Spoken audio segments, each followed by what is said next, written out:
Hello guys, so welcome to another video. So today ay pupunta kami ngayon sa Bohol. So kasama ko ulit yung mga pamangkin ko, saka yung pinsan ko doon sa dulo.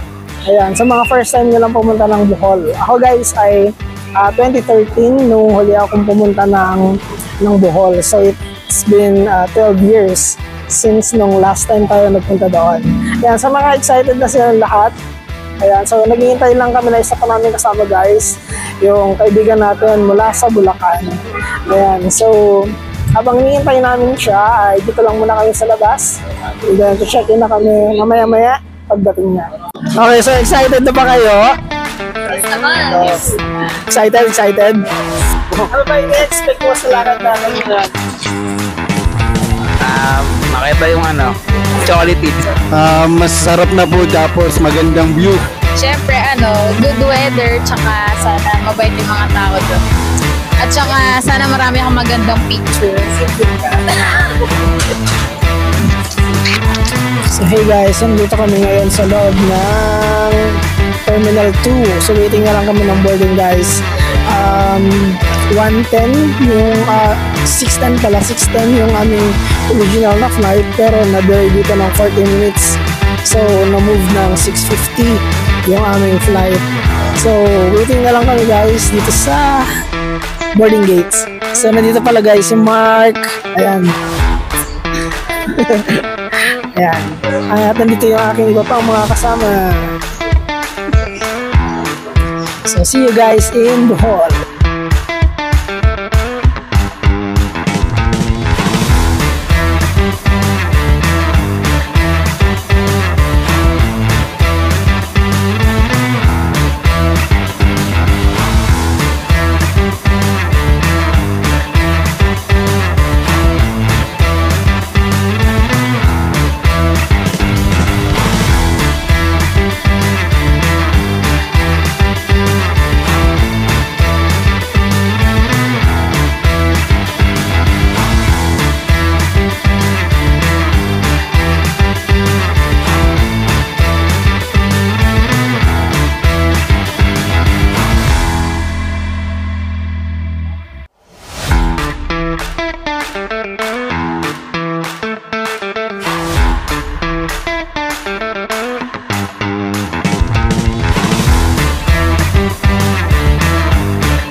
Good morning guys, so welcome to Bohol. So nandito kami ngayon guys sa Baywatch Resort. So hindi na ako nakapag-closing kagabi kasi medyo inaantok na rin at palubat na rin yung aking phone kagabi.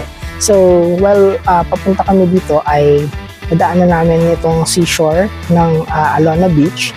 At yung vibe niya guys ay parang Boracay. So napakadaming mga bars dito and restaurants. Tapos banda doon sa unahan sa may highway ay may mga fast foods and convenience stores, pati mga souvenir shops. Kompleto rin dito guys. So for in the next 2 days ay dito kami mag-stay sa Baywatch Resort. So meron siya guys na pool na maliit na diver's pool, 10 feet yung lalim niya. Tingnan natin kung makakaligo tayo doon sa mga susunod na araw. So ngayon guys ay lalakad-lakad lang kami dito sa seashore ng Alona Beach at mamaya ay meron kaming Panglao Island Tour kung saan susunduin kami ng travel agency na kinuha namin at magtutour kami around Panglao.